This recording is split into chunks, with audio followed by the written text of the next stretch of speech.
Hi, my name is Dr. Pecoraro. I'm a chiropractor in Westfield, New Jersey. And today I wanted to address the question of why did Jesus have to suffer and die? In another video, I addressed the question of why he had to become a man in the first place, to make up for man's sin, and to also, he had to be God because he had to make up for an infinite sin. So he had to be infinite and finite. Now, why did he have to do this by suffering and dying? Well, Adam's sin was a sin of disobedience. He disobeyed God by eating from the tree. So in order to make up for this sin, it had to be complete obedience. And the hardest way to be obedient is to when you have to suffer and die. People do it, but it's the hardest way. And especially in Jesus' case, because he wasn't really getting anything out of it.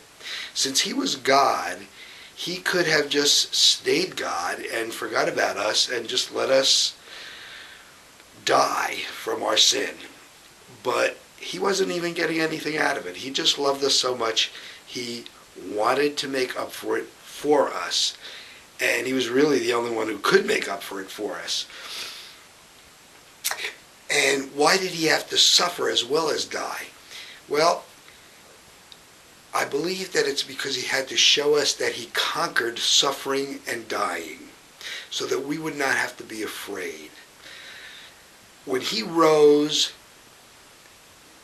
and he appeared to the apostles, especially to doubting Thomas, he made a point of showing him his wounds so that we would know that he did suffer and now he was okay.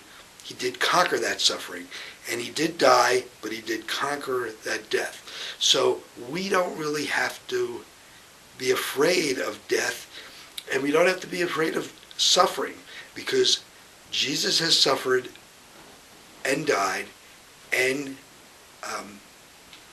conquered it, and we who come after him will follow in his footsteps. If we do try to follow in his footsteps by obeying his commandments, we will follow him and also conquer suffering and death someday. So I hope this gave you something to think about, and I'll try to bring you more to think about at another time.